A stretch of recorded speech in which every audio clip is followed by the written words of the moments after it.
Muy buenos días, hermanos. Abran sus Biblias, por favor, en Apocalipsis capítulo 1, versículo 4. Pasamos del prólogo que tiene este libro a la primera parte, que es la doxología. Es una salutación doxológica muy interesante que nos presenta la Escritura en esta mañana.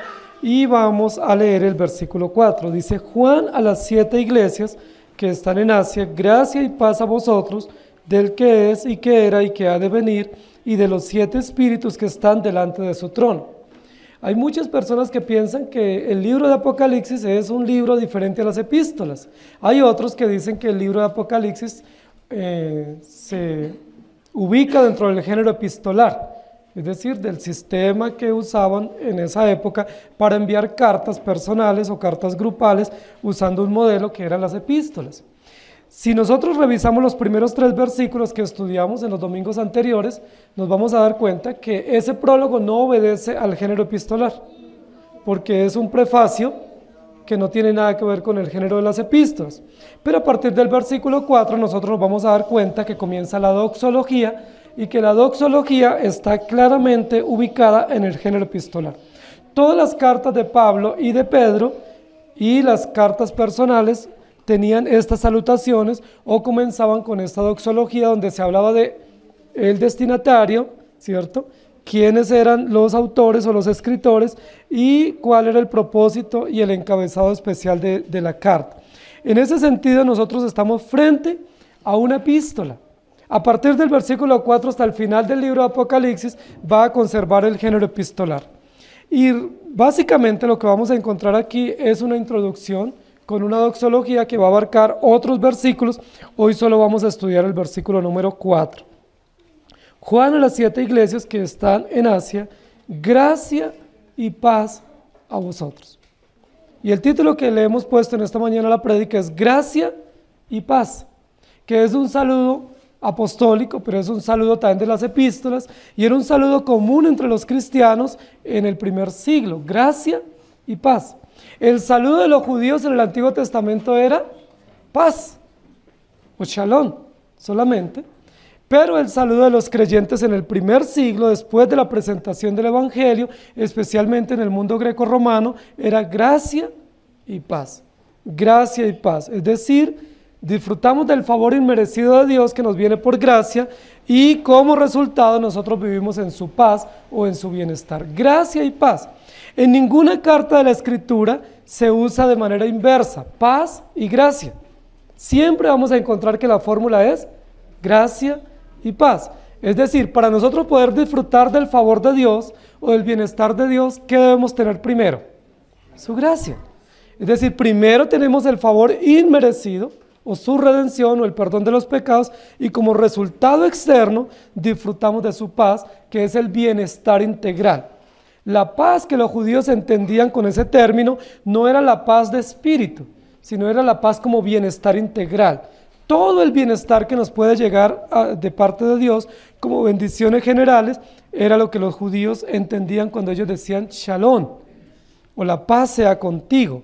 Pero ahora nosotros podemos decir gracia y paz, es decir, recibimos el perdón y como resultado tenemos su paz que sobrepasa todo entendimiento. Esa combinación de términos es muy interesante. Solo hay una carta en el Nuevo Testamento que dice gracia, paz y misericordia, que son las cartas a Timoteo, que Pablo dirige a Timoteo, pero generalmente la fórmula paulina y la fórmula petrina es gracia y paz. Romanos 1:7 dice así: a todos los que están en Roma, amados de Dios, llamados a ser santos, gracia y paz a vosotros, de Dios nuestro Padre y del Señor Jesucristo. Y luego en Gálatas 1:3 dice, gracia y paz sean a vosotros, de Dios el Padre y de nuestro Señor Jesucristo. Si vamos a Pedro, para ver que Pedro también como apóstol usó este mismo encabezado, él dice en el capítulo 1, versículo 2, elegidos según la presencia de Dios Padre, en santificación del Espíritu, para obedecer y ser rociados con la sangre de Jesucristo, gracia y paz os sean multiplicados. Y luego en la segunda carta, capítulo 1, versículo 2, dice, gracia y paz os sean multiplicados en el conocimiento de Dios y de nuestro Señor Jesús. Versículo 4, que es el que nos ocupa esta mañana. Juan, a las 7 iglesias que están en Asia, gracia y paz a vosotros. Es muy interesante que esta salutación comienza con el nombre del apóstol, Juan. ¿Recuerdan cómo comienzan las cartas paulinas? Pablo, apóstol de Jesucristo. Ahora, ¿por qué el apóstol Juan en este encabezado para introducir su carta solamente pone Juan? ¿Qué esperaríamos que dijera? Juan, apóstol de Jesucristo. Si va a usar el mismo encabezado y el mismo estilo epistolar, pues él debiera decir Juan, apóstol de. O Juan, el discípulo amado. ¿Cuál será la razón por la cual solo se va a usar el nombre Juan sin ningún adjetivo o sin ningún sustantivo? ¿Por qué será? Juan. Es interesante eso. Parece ser que Juan era muy conocido en todas las iglesias del sector o de la localidad o de Asia Menor. Parece ser también que Juan está en una cercana relación con todas las iglesias que van a recibir la carta de primera mano. Y parece ser que Juan no está interesado en hacer alusión a su encargo apostólico, no porque no fuera apóstol. De hecho, era el último de los apóstoles que estaba con vida y era el discípulo amado, sino porque él omite todos estos títulos o estos cargos oficiales y solo se presenta como Juan. Y eso es una idea muy importante para nosotros. Cuando nosotros nos piden que nos presentemos, ¿cómo nos presentamos? Cuando a veces estamos en un círculo, en una reunión y dice, bueno, cada uno se va a presentar, ¿cuáles son los títulos que nosotros más honra nos dan que queremos usar en nuestra presentación personal? Muchos de nosotros usamos una cantidad de títulos y que nos dan honor y que nos dan posición y que nos honran y que las personas queden sorprendidas de quiénes somos o cuánto sabemos. Juan, cuando va a escribir, sencillamente dice Juan a las iglesias. ¿Cuál Juan? Algunos dicen que habían muchos Juanes en esa época. Era un nombre muy común en el primer siglo. Sin embargo, el Juan que va a escribir es único. Es el único que tiene la autoridad y el encargo para dar esta carta y es el único que puede tener la autoridad apostólica para poder dirigir esta epístola a estas iglesias de Asia Menor. Entonces, no solo es Juan, como cualquier otro Juan, sino que es Juan, el apóstol, que tiene la autoridad y el encargo para poder dirigirse con valor o con autoridad canónica a las iglesias en esta carta. Juan, gracia y paz a vosotros. Queridos hermanos, vamos a desarrollar 3 aspectos importantes que el texto nos presenta que tienen que ver con este encargo, con este saludo de gracia y paz. Gracia y paz a quiénes y de quiénes y por qué. Y vamos a resolverlo en esta mañana. Gracia y paz es el saludo común de los creyentes, pero ahora es un saludo apostólico de parte de Dios para unas iglesias. El texto dice, Juan a las 7 iglesias que están en Asia. En primer lugar, ¿para quiénes va dirigido este saludo? Gracia y paz. Gracia y paz a. Es decir, son los destinatarios inmediatos o primarios o receptores primarios de esta epístola que Dios envía a través del apóstol Juan para dar a conocer la revelación de Jesucristo. A las 7 iglesias que están en Asia Menor. Es importante que todas las epístolas comenzaban con ese saludo, donde el que firmaba la carta la firmaba al comienzo y luego se decía quiénes eran los destinatarios.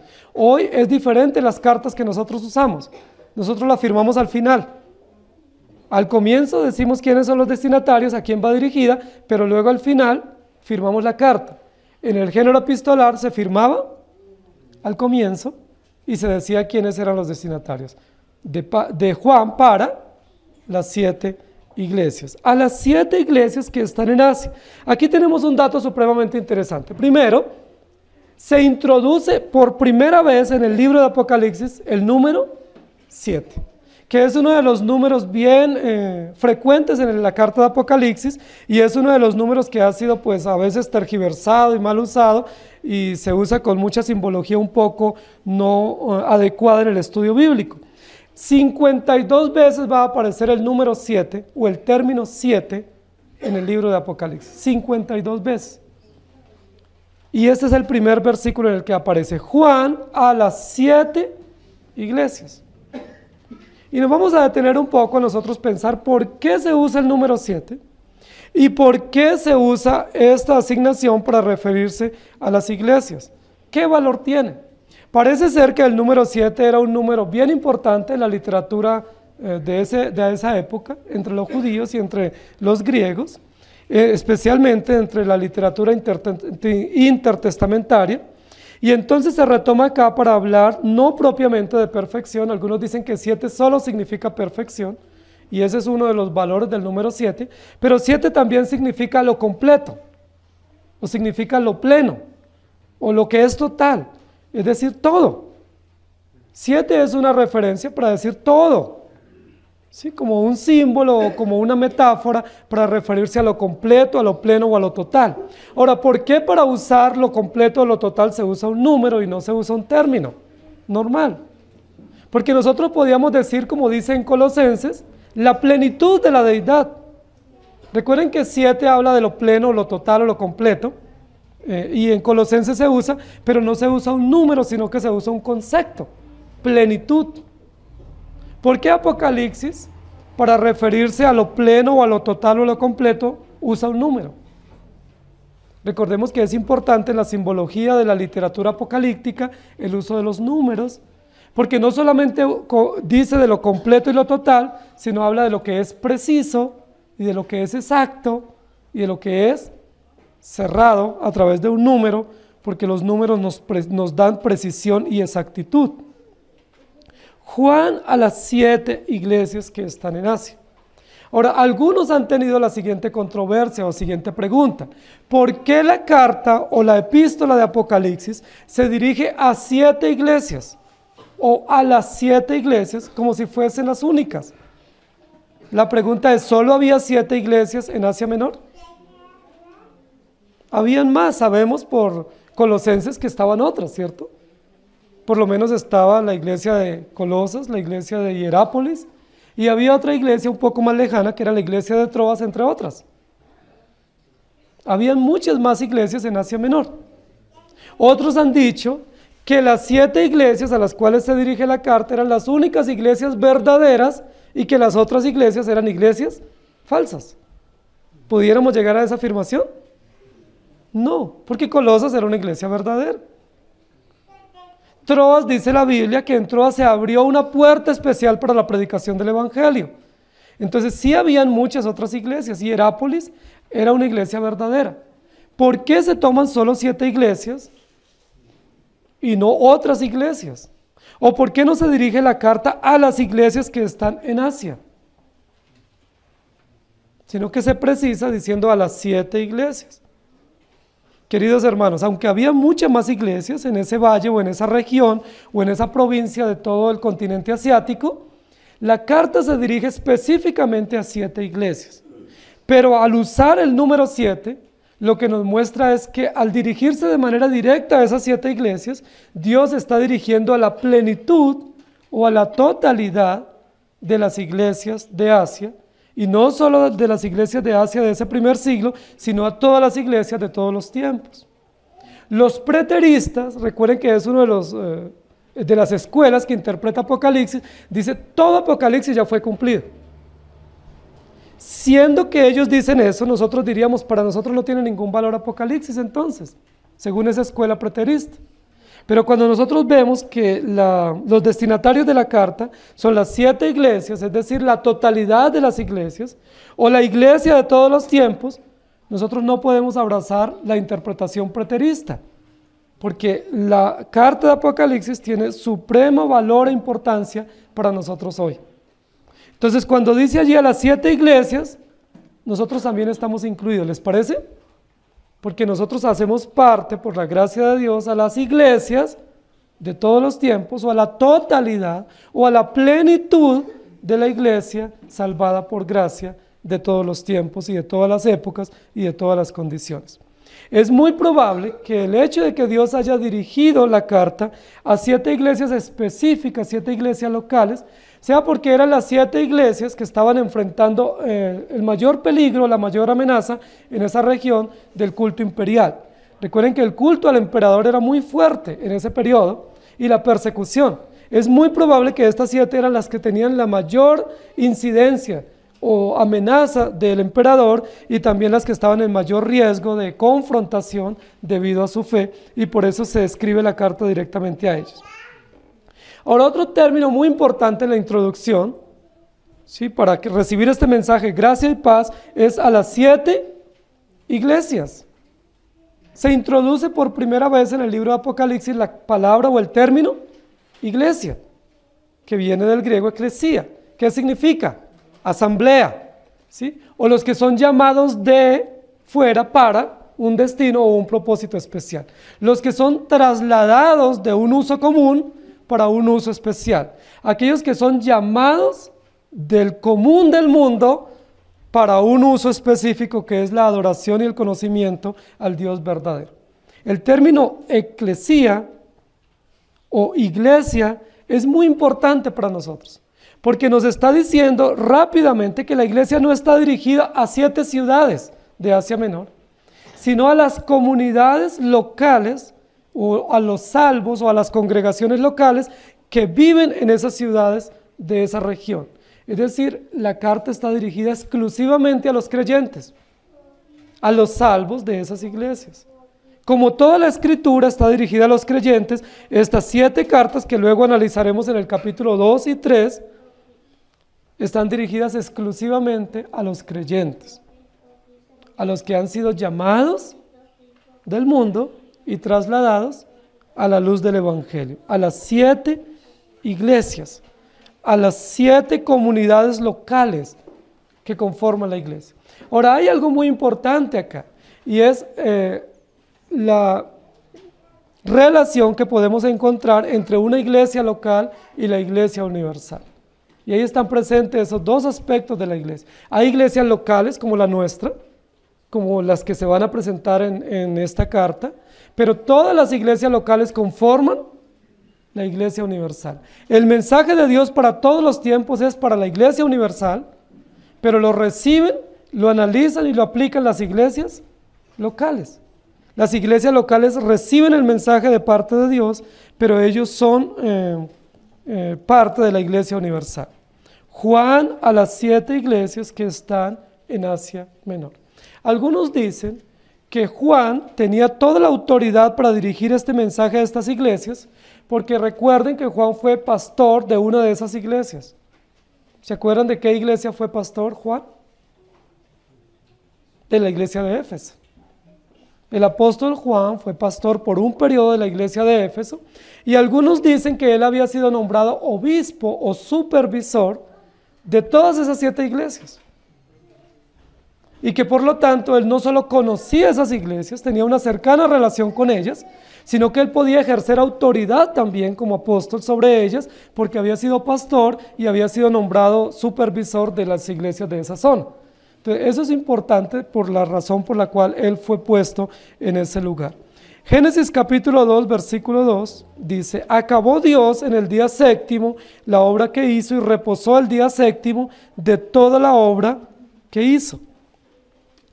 La Biblia nos habla que Dios usó también el número 7, y el número 7 en Génesis habla de la plenitud de la creación, o la creación totalmente terminada, y va a ser un número muy frecuente en toda la Biblia y especialmente en el libro de Apocalipsis.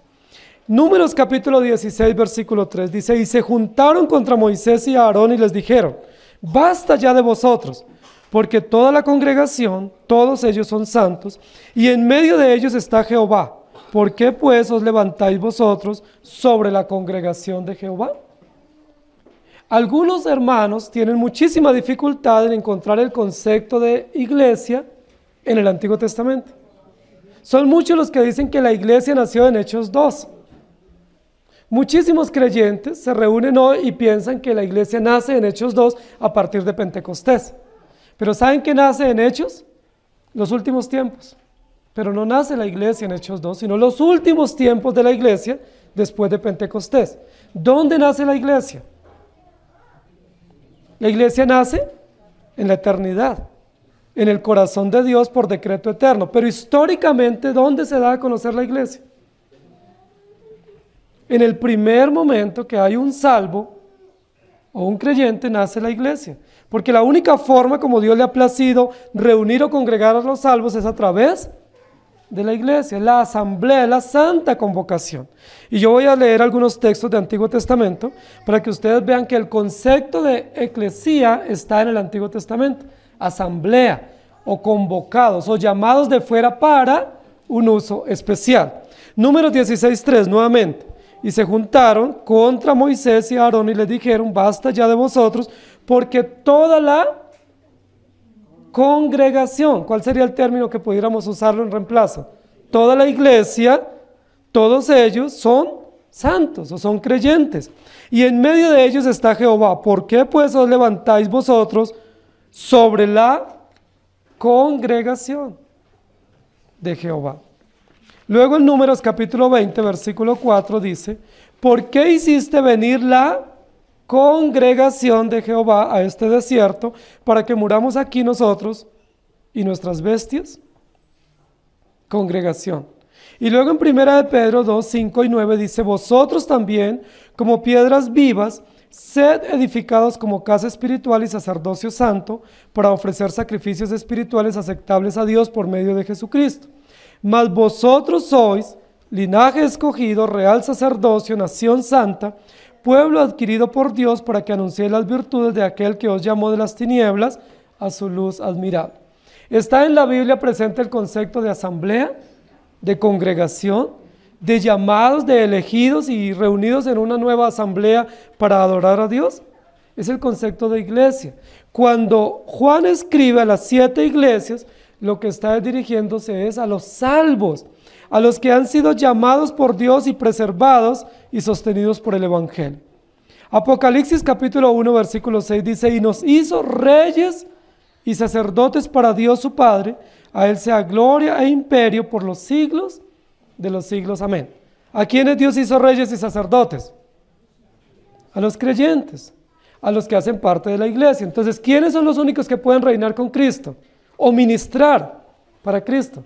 Los creyentes, por el sacerdocio universal de los creyentes, por la obra de redención, porque hemos sido trasladados de las tinieblas y traídos a la luz, nos ha constituido reyes y sacerdotes, no para ser servidos, sino para servir y adorar a Dios con nuestra vida. Génesis capítulo 3, versículo 15. Y pondré enemistad entre ti y la mujer, y entre tu simiente y la simiente suya, esta te herirá en la cabeza, y tú le herirás en el calcañar. ¿Recuerdan esa promesa, que es la primera promesa de redención, que se conoce en la teología como el protoevangelio?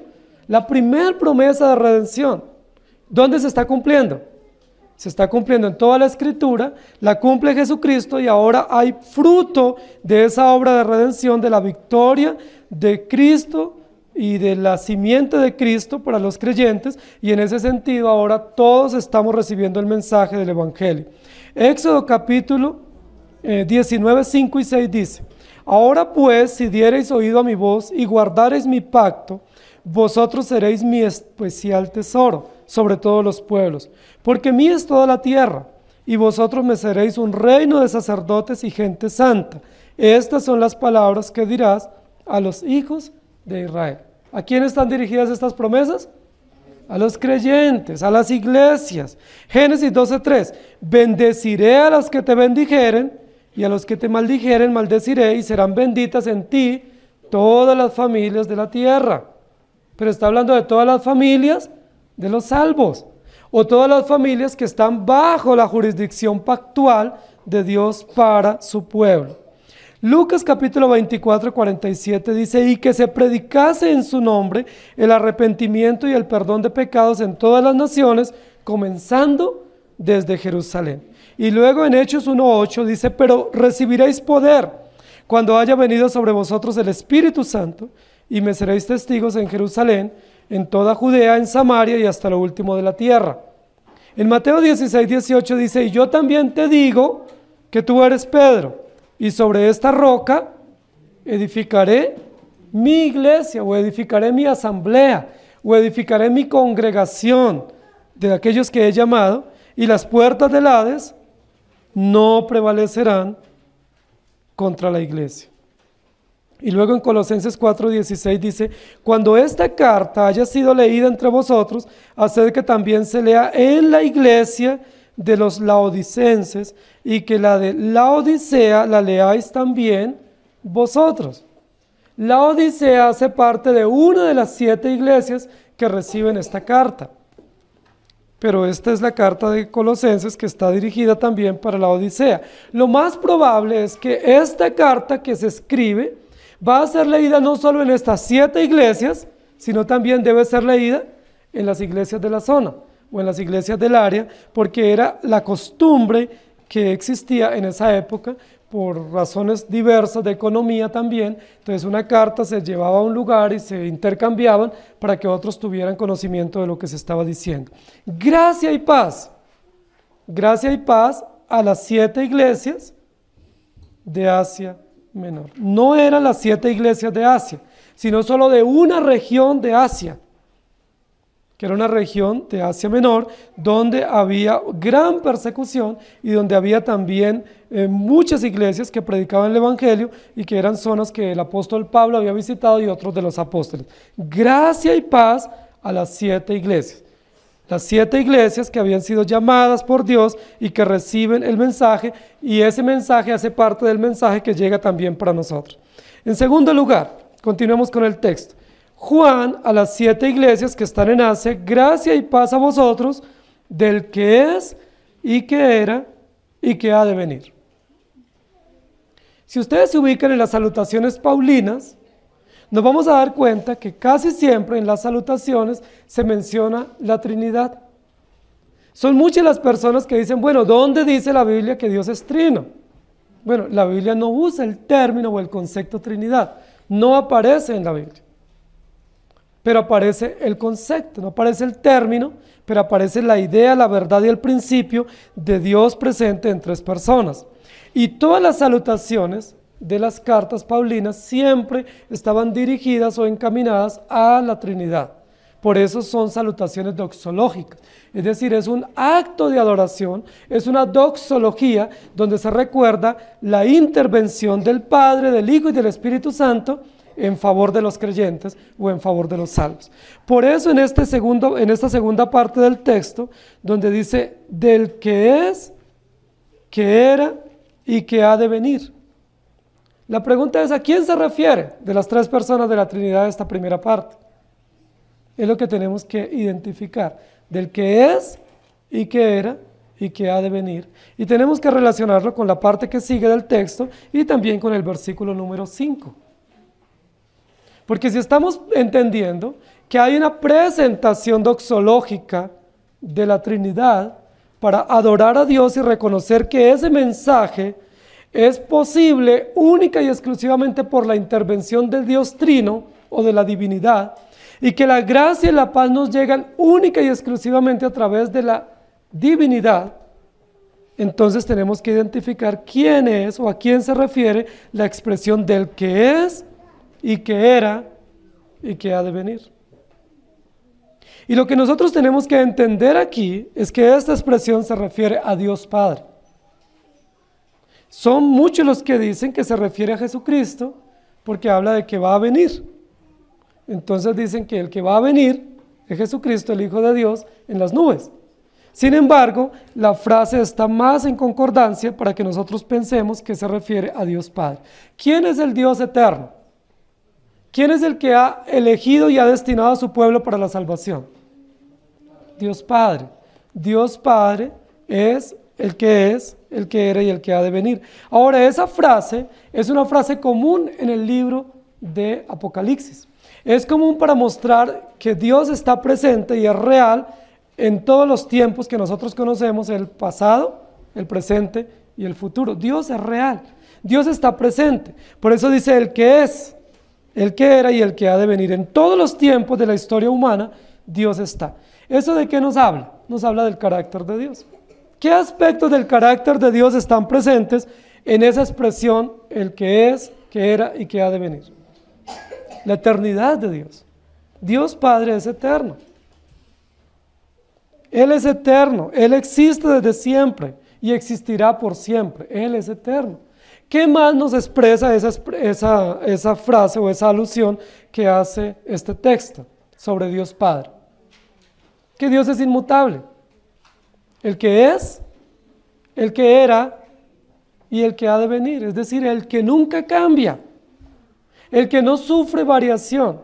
El que no deja de ser. No dice el que fue.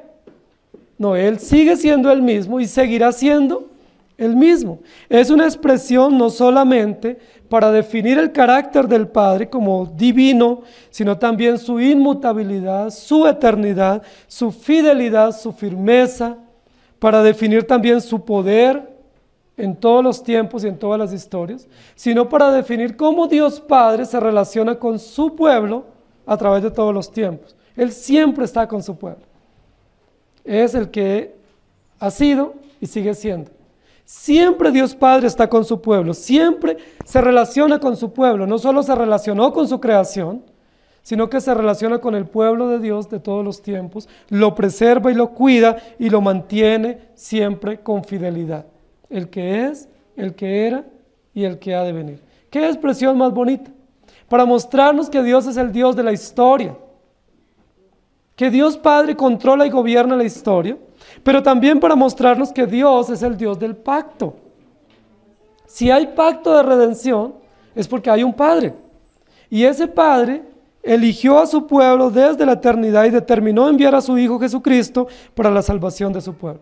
Esa expresión no solamente es una expresión pactual que define el carácter de Dios y que define la relación que tiene con su iglesia, sino que es una expresión escatológica también. El que es, el que era y el que ha de venir.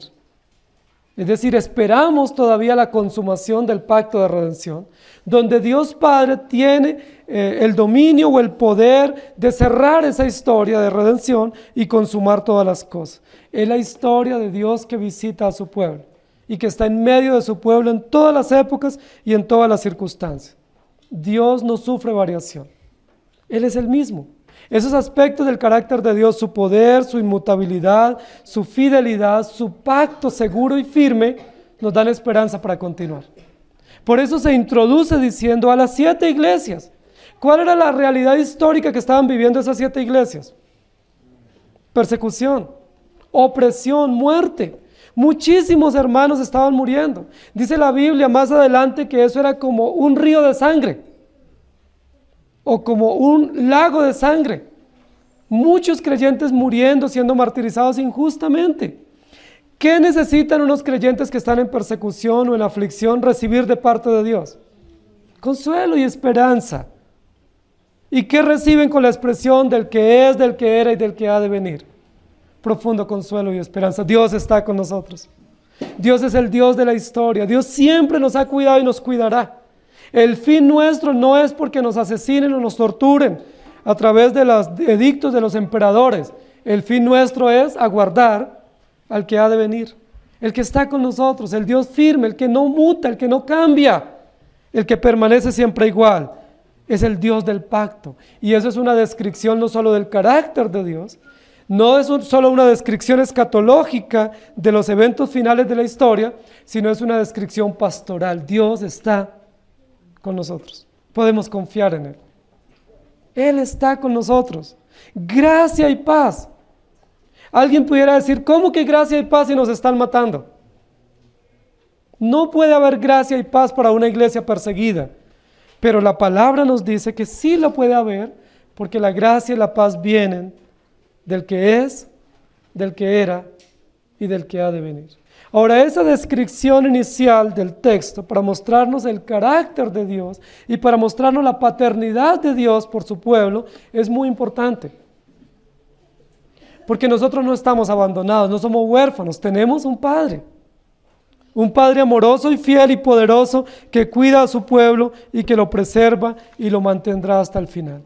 Esa expresión es equivalente a una expresión que usa el apóstol Juan en el Evangelio una y otra vez, y es yo soy.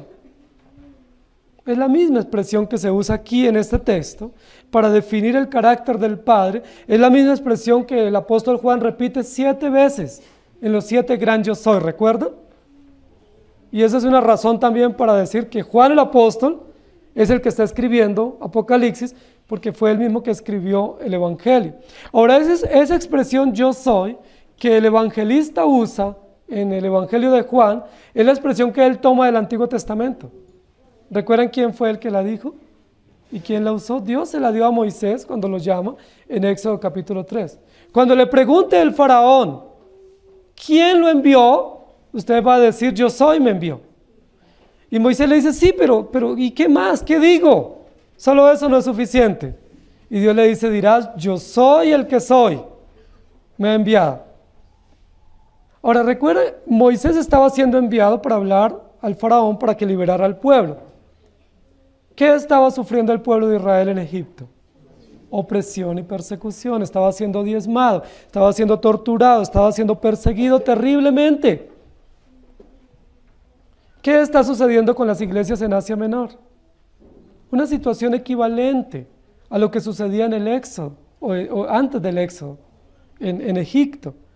El yo soy que se usa en Éxodo 3 para ir a presentarse al faraón es el mismo concepto o el mismo término que se va a usar en estas cartas para dar consuelo y esperanza a la iglesia para enfrentarse al emperador. Es una relación histórica paralela.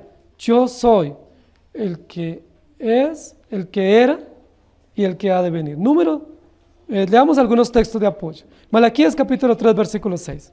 Porque yo Jehová no cambio, por eso hijos de Jacob no habéis sido consumidos. Y en Santiago capítulo 1 versículo 17 dice así: toda buena dádiva y todo don perfecto desciende de lo alto, del Padre de las luces, en el cual no hay mudanza ni sombra de variación. Dios Padre asociado con aspectos del carácter de Dios como su inmutabilidad. Salmo 118 versículo 26 dice: bendito el que viene en el nombre de Jehová, desde la casa de Jehová os bendecimos, reconociendo que Dios Padre viene también. Y luego en Éxodo 3:14, el texto que estábamos refiriendo, dice: y respondió Dios a Moisés, yo soy el que soy. Y dijo, así dirás a los hijos de Israel, yo soy, me envió a vosotros. Ahora, la expresión yo soy en la Biblia tiene una connotación muy importante para nosotros, y es una connotación pactual. Es decir, yo soy es una expresión que equivale al pacto. No solamente yo soy Dios, no solamente yo soy el que los cuido, sino yo soy el que establecí un pacto, o un propósito, o un proyecto de salvación, y lo voy a cumplir. Yo soy. Es decir, yo no solo soy Dios, yo soy un Dios pactante, que hice un pacto y lo cumpliré. Y pongo mi firma como garantía. Apocalipsis capítulo 1, versículo 8, dice, yo soy el alfa y la omega, principio y fin, dice el Señor, el que es y que era y que ha de venir, el Todopoderoso. Una expresión que se repite nuevamente en el primer capítulo. Y luego en el capítulo 11, versículo 17 dice, te damos gracias, Señor Dios Todopoderoso, el que eres y que eras y que has de venir, porque has tomado tu gran poder y has reinado. Y luego en Apocalipsis capítulo 16, versículo 5 dice, y oí al ángel de las aguas que decía, justo eres tú, oh Señor, el que eres y que eras, el santo, porque has juzgado estas cosas. La expresión que eres, que has sido y que serás, se refiere al carácter permanente de Dios Padre, su cuidado, su presencia en la historia, la preservación que ha dado y dará a su iglesia, y cómo nos da confianza para nosotros poder vivir en el Evangelio. Ahora, cuando se toma la misma raíz del término que se usó en Éxodo, pues es casi un llamado implícito a los creyentes que van a recibir la carta para que entiendan que así como Moisés fue levantado para presentarse ante el faraón y para traer libertad al pueblo y preservación, que de la misma manera Dios envía su mensaje para dar esperanza al pueblo en opresión en este momento histórico. Han pasado muchos años desde el Éxodo hasta aquí. Pero Dios es el mismo que lo libertó de Egipto, el mismo que enfrentó al faraón, es el mismo que va a enfrentar ahora a los césares, a los emperadores de turno, para dar esperanza al pueblo y para decirles, yo soy el que está con ustedes, no tengan miedo, confíen en mí. ¿Qué esperanza tenemos nosotros, queridos hermanos? ¿Cuántas veces nos sentimos abandonados, o nos sentimos solos, o pensamos que todo se acaba? ¿Cuántas veces nos sentimos totalmente desahuciados por todos y aún por nosotros mismos? ¿Cuál es la esperanza que Dios nos da a través de su palabra? Que la gracia y la paz que tenemos, que disfrutamos, nos viene del que es, del que era y del que ha de venir. Es decir, tenemos Padre. Tenemos un Padre que no nos abandona ni nos abandonará. Presente en la historia, real y contundente. No se presenta como Padre, pero todo lo que describe es para mostrarnos que está con nosotros, que está presente y que Él ha establecido un pacto. Mateo 11:3 dice, para preguntarle, ¿eres tú aquel que había de venir o esperaremos a otro? Esperamos a Dios y aguardamos su presencia. Gracia y paz es el mensaje, es la salutación, es el beneficio que nos llega. Es como se nos traducen las bendiciones de Dios, en gracia y en paz. Primero, a favor de las iglesias o a favor de los creyentes. En segundo lugar, esa gracia y paz nos viene de Dios, Padre, que está presente con la historia de su pueblo. Y en tercer lugar, concluye el versículo diciendo, y de los 7 espíritus que están delante de su trono. Y de los 7 espíritus. Recuerden que dijimos en la introducción que una de las conjunciones más frecuentes en el libro de Apocalipsis es la conjunción y. Y aquí está presente nuevamente, es una conjunción para unir y para mostrar que la acción del Padre está al mismo nivel de la acción de los 7 espíritus. No hay una subordinación, como algunos pudiesen pensar, que el Espíritu Santo está subordinado al Padre. Esa es una herejía, el subordinacionismo. O que el Hijo está subordinado por jerarquía al Padre. La conjunción y lo que muestra es que están en el mismo nivel, es decir, el Padre, el Hijo y el Espíritu Santo son de la misma esencia, de la misma naturaleza y no hay uno subordinado al otro porque los 3 son 3 personas divinas que conforman o que es la revelación perfecta del Dios verdadero. Leamos nuevamente, versículo 4, y que era, del que es, que era y que ha de venir, y de los 7 espíritus que están delante de su trono. La conjunción nos muestra la igualdad, tienen la misma autoridad, la misma misión, el mismo encargo e intervienen activa y totalmente y poderosamente a favor de la salvación de la iglesia. Es decir, el pacto no solamente nos viene por el Padre, la relación pactual y la esperanza de la gracia y la paz no solo nos vienen por el Padre, nos vienen también por las otras 2 personas de la Trinidad. Pero intentemos descifrar un poco lo que quiere decir el texto allí con esa expresión y de los 7 espíritus que están delante de su trono. Nuevamente se usa por segunda oportunidad el término 7 o el número 7 y de los 7 espíritus. Primero a las 7 iglesias y ahora y de los 7 espíritus. Ahora, hay muchas personas que tienen confusión con relación al entendimiento de qué está diciendo el texto al decir 7 espíritus. Entonces, algunos dicen que cuando la Biblia se refiere aquí a los 7 espíritus, se está refiriendo a los ángeles, que son mensajeros de Dios enviados para llevar el mensaje a las iglesias. Entonces algunos dicen, los 7 espíritus aquí son los ángeles. Apocalipsis habla de ángeles, ¿cierto? Apocalipsis presenta ángeles como mensajeros, enviados por diferentes lugares para llevar el mensaje. De hecho, ¿quién fue el que llamó a Juan para que atendiera el mensaje? Un ángel, ¿cierto? Ángeles, arcángeles, en el libro de Apocalipsis. Entonces algunos dicen, bueno, cuando dice allí los 7 espíritus de Dios, son 7 ángeles, o un cuerpo de ángeles, o la totalidad de los ángeles que están comprometidos en extender o en manifestar o en publicar las acciones de Dios. La pregunta es, ¿podemos nosotros por ese análisis rápidamente decir que aquí se está refiriendo a ángeles mensajeros de Dios y no a otro ser? La pregunta es, ¿el libro de Apocalipsis habla de ángeles? Sí, entonces pudiéramos decir que sí, hacer una analogía y decir aquí se refiere a ángeles.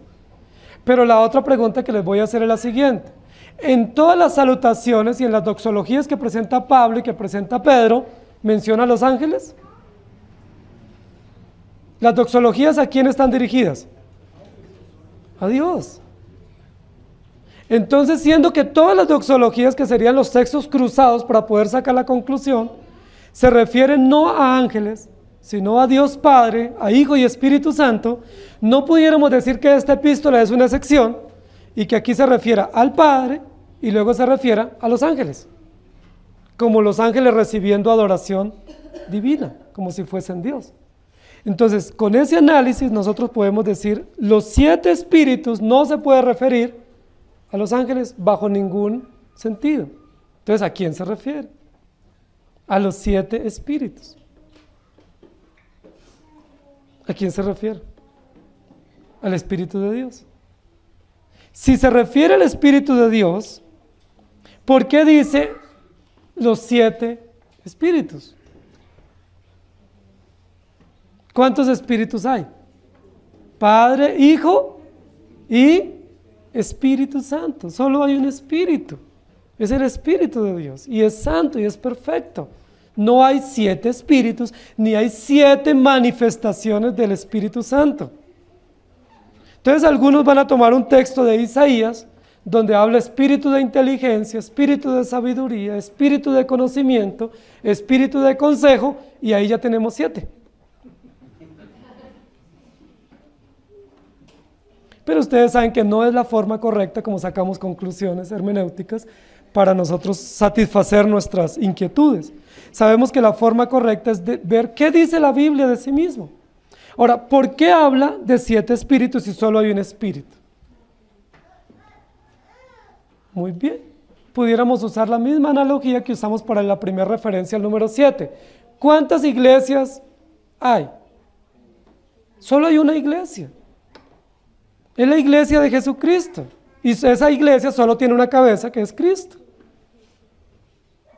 Tiene manifestaciones locales la iglesia universal, pero la iglesia es una, y única y verdadera. No hay muchas iglesias verdaderas, solo hay una iglesia. Entonces vamos con la misma analogía. ¿Cuántos espíritus hay? Solo hay uno, pero ese espíritu único y verdadero, ¿dónde está presente? En la iglesia local. Es decir, ese único espíritu y verdadero se manifiesta con el mismo poder y con la misma autoridad en la manifestación local de cada iglesia en particular. Es un solo espíritu, santo y perfecto, porque hay un solo Dios, pero ese único espíritu está presente en cada iglesia local y en cada creyente mora, dice la Biblia. Somos templo del Espíritu Santo. A los 7 espíritus que están delante del trono. Muy bien, entonces, ¿qué es lo que nos está diciendo el texto? Esta referencia evidentemente no es a los ángeles, ni es a conceptos teológicos del conocimiento de Dios, como la sabiduría, la inteligencia y la prudencia, sino se refiere al Espíritu Santo de Dios. ¿Por qué usa el número 7? Para mostrarnos la plenitud del Espíritu, es decir, la totalidad del Espíritu, o la plenitud del Espíritu Santo, o la perfecta presencia del Espíritu Santo está ¿dónde? En medio de su pueblo.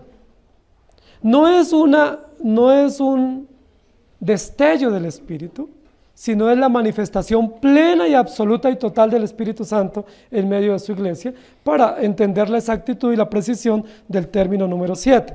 Pero también podemos decir que esa expresión 7 tiene que ver con las iglesias locales que se va a dirigir. Es decir, el Espíritu Santo está presente en cada iglesia local y lo vamos a ver luego en los capítulos 2 y capítulo 3. ¿Qué más podemos decir con esa expresión y de los 7 espíritus que están delante del trono? Entonces, la presencia del Espíritu Santo, el Espíritu Santo está en medio de su iglesia particular o local, el Espíritu Santo en plenitud está con su pueblo y con su iglesia, pero luego va a terminar esa frase diciendo que esos 7 espíritus están delante de su trono. ¿Y dónde está el trono de Dios? En términos exactos, es celestial, ¿cierto? En términos de la manifestación histórica, el trono de Dios es su iglesia. Porque Dios reina en medio de su iglesia. ¿Estamos de acuerdo? La iglesia es el reino de Dios. ¿Y quién reina en su iglesia? Dios Padre es el Rey, Jesucristo es el Redentor de su pueblo y está en medio de su iglesia, y el Espíritu Santo aplica la verdad del Evangelio a la iglesia de tal manera que cuando dice que los 7 espíritus están delante de su trono, y hay un juego entre lo singular y lo plural, lo que está diciendo es: el Espíritu Santo es Dios, gobierna, está en el trono, pero ministra en medio de su iglesia. Siendo Dios soberano y estando con Dios Padre, porque es Dios mismo, ministra en medio de su iglesia y es objeto de adoración y de celebración. Es decir, la iglesia tiene razón de ser, no solo porque tenga un Padre eterno que la eligió para ser salva, sino porque tiene al Espíritu Santo de Dios que ministra, es decir, que la pastorea y la sustenta en medio de cualquier situación. Es interesante que el texto no sea tan claro como son las salutaciones de las cartas de Pablo o de las cartas de Pedro. ¿Por qué el texto no es tan claro en la doxología?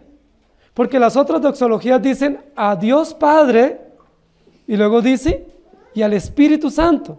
¿Por qué aquí no es claro al hablar del Padre ni al hablar del Espíritu Santo? ¿Por qué será? ¿Qué quiere ocultar el escritor o el autor para no decir con claridad al Padre y al Espíritu Santo? Recordemos el propósito de la carta y recordemos el género literario en el cual se está escribiendo, que es un género apocalíptico, ¿cierto? Con un estilo gramatical un poco encubierto, de tal manera que los enemigos de la iglesia no descifren lo que se dice y solo puedan entender los creyentes.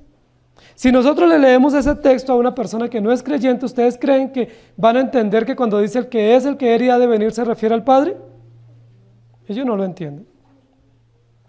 O si decimos y de los 7 espíritus que están delante del trono, ellos no van a entender que se refiere al Espíritu Santo. ¿Quién solo puede entender eso? Los creyentes. Porque es un mensaje que está descifrado, ¿cierto? Para nosotros por la gracia del Evangelio y por la paz que Él nos ha dado. Apocalipsis 5:6 dice: y miré y vi en medio del trono y de los 4 seres vivientes y en medio de los ancianos que estaba en pie un cordero como inmolado que tenía 7 cuernos y 7 ojos, los cuales son los 7 espíritus de Dios enviados por toda la tierra.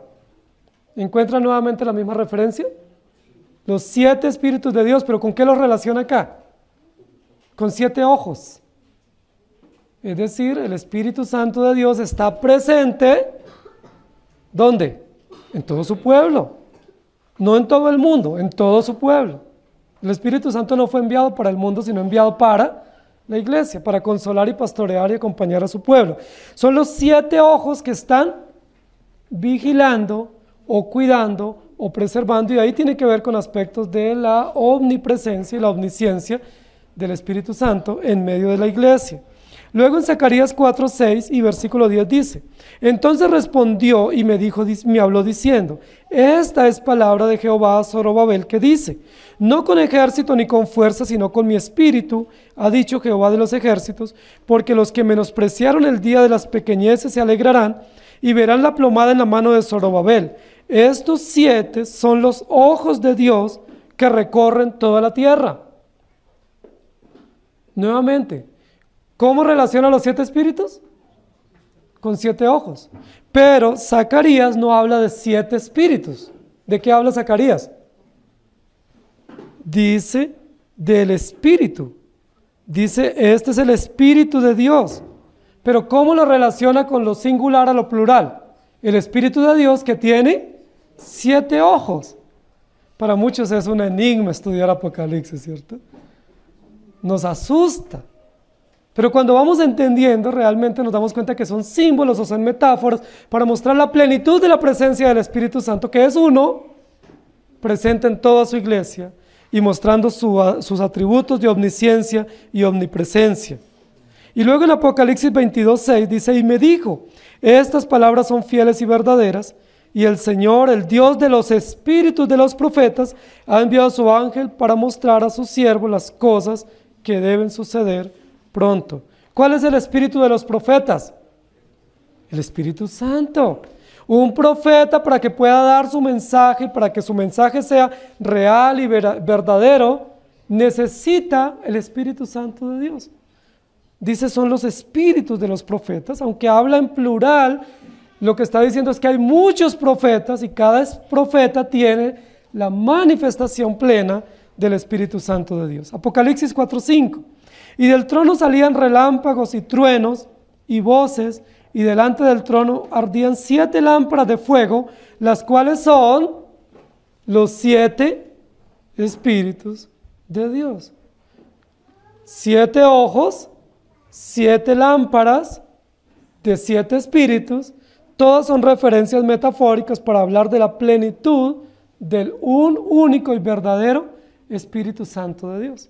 Ahora, ¿por qué usa aquí ahora el ejemplo de 7 lámparas?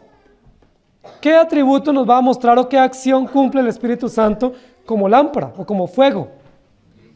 Como fuego, ¿qué hace con los creyentes? Los purifica, los limpia del pecado, quema las impurezas. El Espíritu Santo quema, escudriña el pecado, nos muestra el pecado y nos santifica. Pero ¿qué más hace el Espíritu como fuego? Nos ilumina, nos muestra el camino. Porque la luz sirve también para mostrarnos el camino, para darnos la guía en medio de la oscuridad o de las tinieblas. ¿Y para qué sirve también el fuego? Para calentar, para abrigar, para darnos calor, para darnos calorcito en medio del frío o del abandono. Queridos hermanos, cuando dice aquí la Biblia que esos 7 espíritus se relacionan con los 7 ojos, lo que está mostrando es la omnisciencia y la omnipresencia del Espíritu Santo. Y cuando dice que esos mismos 7 espíritus se relacionan con 7 lámparas que arden, nos está hablando de una figura que existía en el templo judío. ¿Se acuerdan? El candelero. El candelero tenía 7 brazos. Era un candelero con 7 brazos y tenían que tener 7 lamparitas encendidas todo el tiempo, mostrando el poder de Dios, su luz que nos ilumina, su gracia que nos alumbra y nos cobija. Isaías 11:2, el texto que yo mencioné hace un rato. Y reposará sobre él el espíritu de Jehová, espíritu de sabiduría y de inteligencia, espíritu de consejo y de poder, espíritu de conocimiento y de temor de Jehová. Esa referencia la usan los gnósticos para hablar de los niveles del conocimiento y para hablar que Dios no es persona, sino que es conocimiento o revelación intelectual. Pero nosotros sabemos que es la revelación del Espíritu Santo de Dios. Zacarías capítulo 4, versículo 2. Y me dijo, ¿qué ves? Y respondí, he mirado y he aquí un candelero todo de oro con un depósito encima, y sus 7 lámparas encima del candelero, y 7 tubos para las lámparas que están encima de él. Y luego en Apocalipsis 16:1 dice, y oí gran voz que decía desde el templo a los 7 ángeles, id y derramad sobre la tierra las 7 copas de la ira de Dios. Estos textos que yo estoy leyendo ahora son para decir que no puede ser la referencia aquí en el versículo a los ángeles, sino al Espíritu Santo. Porque los ángeles sí fueron usados en Apocalipsis, pero no son adorados, porque no son Dios. Apocalipsis 17:1, vino entonces uno de los 7 ángeles que tenía las 7 copas y habló conmigo diciéndome, ven acá y te mostraré la sentencia contra la gran ramera, la que está sentada sobre muchas aguas. Y en Apocalipsis 21:9 dice, vino entonces a mí uno de los 7 ángeles que tenía las 7 copas llenas de las 7 plagas postreras y habló conmigo diciendo, ven acá, yo te mostraré la desposada, la esposa del Cordero. Y en Apocalipsis 3:1 dice, escribe al ángel de la iglesia en Sardis, el que tiene los 7 espíritus de Dios y las 7 estrellas, dice esto, yo conozco tus obras, que tienes nombre de que vives y estás muerto. Cada vez que encontremos la referencia en Apocalipsis que dice los 7 espíritus, sabemos que se está refiriendo al Espíritu Santo de Dios. ¿Estamos de acuerdo?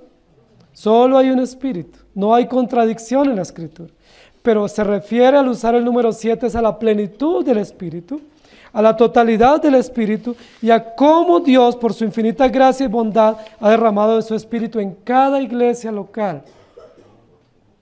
Y cada iglesia local tiene la presencia y la manifestación del Espíritu Santo de Dios. Gracia y paz. ¿Para quiénes? Para los creyentes de todos los tiempos. Representados en este libro en 7 iglesias de Asia Menor. Gracia y paz ¿de quién? De Dios Padre, el que era, el que es y el que ha de venir. Y gracia y paz, ¿por quién? Por el Espíritu Santo, que está con nosotros, que nos ilumina con su gracia, que nos da su palabra y que permite que nosotros podamos disfrutar y podamos adorar. ¿Dónde está el Espíritu Santo? Es Dios, está en el trono, pero ministra a su iglesia, a su pueblo, sustenta a los creyentes y está delante del trono, delante de su trono. Yo les pregunto, queridos hermanos, este texto, aunque es doxológico, ¿era un motivo de esperanza y consuelo para los creyentes? Claro, no solo el saludo es consuelo, ¿sí? Porque cuando nosotros estamos desconsolados o solos o abandonados y alguien nos dice, hermano, Dios te bendiga, ¿eso no nos da esperanza y consuelo? Claro que nos anima. O que la paz del Señor esté contigo, es un ánimo. Pero también nos da ánimo cuando nos dice, tú tienes un Padre que vela por ti.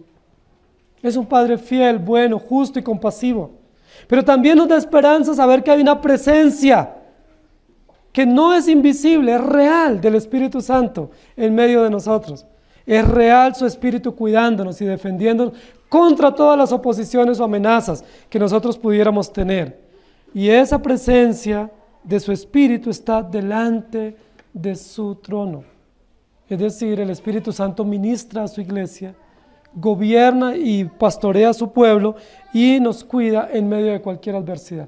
El Espíritu Santo está delante.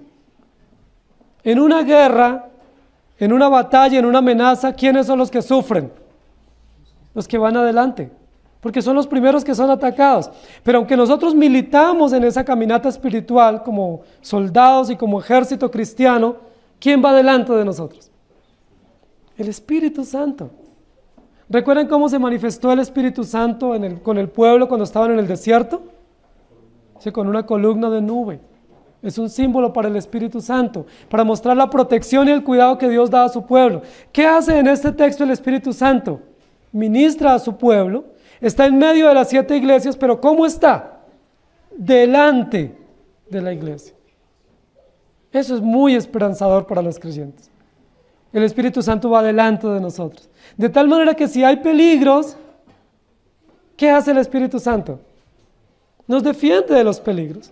Nos preserva de los peligros y nosotros tenemos esperanza y salimos a salvo. Amén. Usted no va solo adelante en este camino. Es probable que así piense. Es probable que así siente, que usted está solo y abandonado y que está en una caminata como un llanero solitario. O como el peregrino, ¿cierto? Que va caminando solo, expuesto a muchas realidades.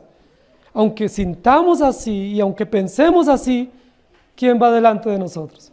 El precioso Espíritu de Dios y nuestro Padre Celestial.